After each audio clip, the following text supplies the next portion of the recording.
Hi everyone, it's Markus and welcome to more Zooming in the Jungle Room. We are reaching that period where it's going to be Adelaide Fringe, Adelaide Fringe, Adelaide Fringe, non-stop.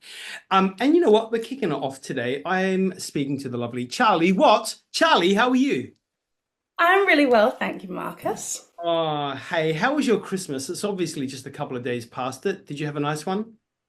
I did. It was just a really chill one at home or up the coast with my family, and it was very, very hot. It was like 38 degrees with a northerly wind. So we spent it inside with the aircon and had a lovely, cold lunch, and it was beautiful and just the way that Christmas is allowed to be some years. So it was really nice. And then the next day it was bloody freezing cold again, wasn't it? It's It crazy. was freezing. I I, drove, so we were up the coast in Elliston in my grandfather's house, Yep. and I had a gig on Boxing Day down in Port Lincoln where I live. So it's like a 2 hour drive.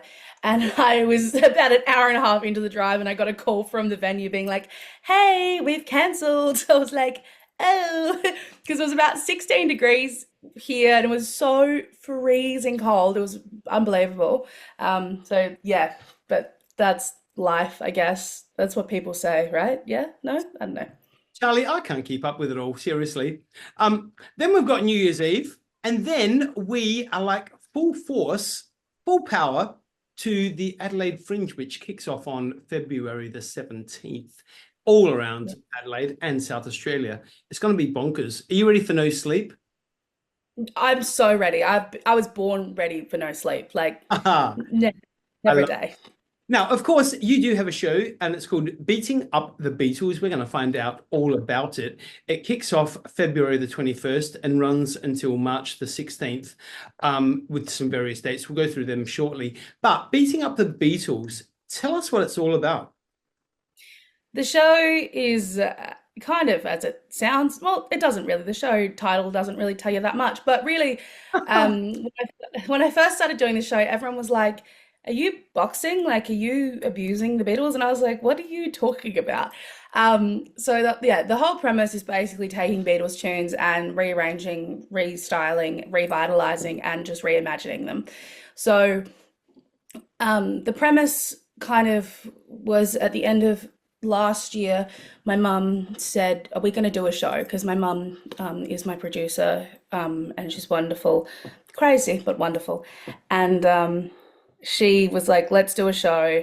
And I was like, "I'm tired." And she said, "Let's just do this Beatles show. It'll be easy." And it wasn't, but that's okay. And the premise was that everyone has covered the Beatles, and a lot of people love the Beatles. And why do they do that? And we then went kind of down the rabbit hole of exploring lots of different singers and artists who have covered the Beatles. And it turns out that there was a lot of jazz musicians who had covered the Beatles in various different ways. Some people had done full albums. Sarah Vaughan did an album called Sarah Vaughan Sings the Beatles, and it's a brilliant album from the 70s. I would recommend it. And we kind of kept exploring and digging and found these incredible rearrangements and just thought this is so cool. And then I was allowed a piano for some reason, and then I started arranging them as well. So I guess the entire show is obviously full of Beatles tunes, but hopefully the audience kind of comes in and goes, "What is this song? Oh, this is Eleanor Rigby. This doesn't sound like Eleanor Rigby." Wow. Um, yeah, so kind of it's the Beatles like you've never heard them, I hope. And I'm really proud of this show now. This is the first time that I've repeated a show at the Fringe. So this will be coming into my fourth year. And my first two shows were, newer shows and wasn't really something I could sell. And this year I'm really, really proud to be able to share this Beatles show with the amount of success it's had in the last, 12 months of it, well, even less than, in about 10 months, the amount of success we've had with it.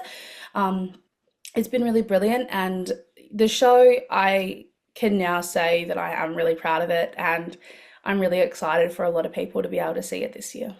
Yeah. Charlie, I'm excited. I can't wait to see it. It's going to be terrific. Hey, let's go back a little bit earlier this year. Adelaide Cabaret Fringe Encore. You won the award. How did that feel? That was very surreal. That was really crazy. I couldn't believe it.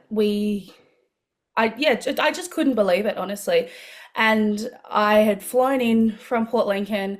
I was in like an Amy Winehouse t-shirt and like yoga pants. So I really didn't look the part. And everyone else around me is in full glam, like there were burlesque acts. And I was just like, oh my gosh, I shouldn't be here.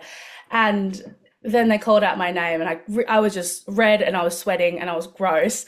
Um, and it was really surreal to be recognized for something like that. And I think with a show that was so young, at that point it was only about 5, 6 months old, and we'd only done about, you know, 8 shows of it. So having it being recognized as a show that has real potential was really exciting. The Cabaret Fringe was really cool to be a part of because it's one of those festivals that it's not a big festival like the Fringe is. It's really young, and it's, well, not really young, but it is really small, and it's done by a really passionate group of people. And it was just really, really cool to be a part of. And to win that award was unbelievable. Like, I never thought that I'd win that. That was just really a real privilege to receive, and I'm really grateful. Congratulations, Charlie, and I'm sure very well deserved. I actually have not seen the show yet, but I will definitely be catching it at this year's Adelaide Fringe. So has over the course of that time that the show's been alive, have you chopped and changed around much of it at all? Have you pulled some songs out, put new ones in? Oh, completely. When we first did when it was Adelaide Fringe last year, we did about 5 shows, and that was the first time we did it. It was really exciting, but quite high levels of stress. I had never worked with a band before for a show like this. The last couple of years was just with a piano. And this year we decided that the show was quite big and we wanted it to really do the arrangements justice. So I got a band together with my the most incredible musical director, David Goodwin. We love David Goodwin. And it was great because when I was kind of telling people about the show and they were asking me, who's your MD? And I dropped David Goodwin's name. And they just go, how? How have you scored David? And it's a funny story because I am from a small country town. And it turns out that my music teacher, who was like my unpaid therapist for a lot of my life, that's her nephew. And she was like, I've got a nephew. He's on it. He's great. I'll give him a call. And it just happened that he was free. So then his partner, Christina, it was on saxophone. And then Lewis Todd was my drummer, and Declan Horan was on bass for the Adelaide Fringe. And we had one rehearsal the night before, which really scared me, and they were just so wonderful. It was the most just incredible experience for me, as that wasn't something I had any experience in, and it was a real test of can I pull this off? Like, knew they were going to be fine. I wasn't worried.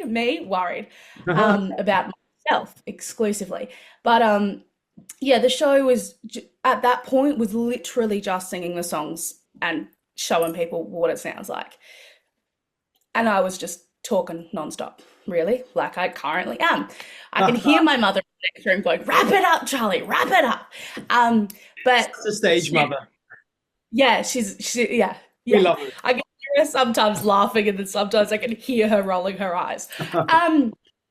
So that was like a lot of talking, and it was just quite a loose music show. Then for the Cabaret Fringe Festival, we knew that we wanted it to be more of that cabaret genre. So we kind of worked out a bit more of a story and actually really sat down and thought about it a lot more and structured it, which really works now. I was really privileged to be able to go to Melbourne and bring this show to Melbourne, which was fully unfathomable. And it was unbelievable. It was in the most beautiful venue called The Round in Nunawading, which is pretty much, in South Australia. It's that far out of Melbourne. And it was really amazing. I got to work with, again, another set of musicians who were just the most wonderful people. And again, the show just kept developing and, how can I make this more authentic, or what's good, what's not good? Let's add this song. This song doesn't work. Let's change it. And that's the real beauty of this show. being able to really take it anywhere and being able to have the ability to chop and change and work it out. So I took it back to this very small regional town in near my hometown called Cummins, and I was like, they're not going to get these references. These are a little bit not appropriate for a farming town. So that was really fun just to be able to make it up on the night. And, it can be a 60-minute music show where I just talk about the Beatles, or it can be a 120-minute show with an interval and a lot of audience interaction. So I've had a lot of fun with this show, as stressful as the preparation is. It's a real joy to be able to perform, and I think that the response I've had from my audience so far is that they've enjoyed watching it, which is really, really important to me. So I cannot wait to come yeah. along. I cannot wait. Hey, is there a standout number that you personally are very much drawn to that you know is going to be the showstopper? Yep. Oh, good. Can you tell us what it is, or is that a surprise? I can. I think there's two. And it's really funny that I say this, but they're the ones that people come up and go, they were the best. And they're actually the two that I arranged with David Goodwin. And they're totally polar opposite, but the two are Saw Her Standing There and She Loves You. They're probably the two standouts. Um, those two songs we've totally rewritten, revamped. They don't actually sound anything like the originals. Some of the other ones you got riffs and stuff that you can pick up. These ones are just like, they don't sound like the Beatles at this point, which is really fun, and that's why I think people are really drawn to them, because there's no recordings even like it. So they are fully original, and people have come up to me and said that they've really enjoyed it because they've felt the most authentic. So that's really cool to have people go like, this is actually really great. Not like, hey, do you mind not putting your stuff in? Because we just want to hear the other people. But yeah, those are my two standouts. Charlee Watt, I am so looking forward to seeing it. Hey, let's talk about the dates, because you're actually just not playing one venue. You're playing a few little places. I'm going to go through it with everyone right now. Friday, the 21st of February, which is the kickoff show. It's at the Arts Centre in Noarlunga. So you guys living down south, you can get on it. Saturday, 22nd of February at Bowden Plant 4. I'm coming to that one. That's the one I'll be at. I'm excited. Wednesday, the 26th of February at the Shedley Theatre in Elizabeth. Thursday, the 27th of February, Eliza Hall in Prospect. Saturday, the 1st of March, Bowden Plant 4. Sunday, the 16th of March, Bowden Plant 4. And that wraps it up. Woo! So we've got 6 performances scattered everywhere from north, south, central. So there's no excuse. You need to get to see Charlee Watt beating up the Beatles. Charlee, I wish you all the best for an incredible run. And I look forward to meeting you face to face at Bowden. Thank you, Marcus. It's been an absolute pleasure. It has been a pleasure for me too. Big love and happy Fringe. Woo!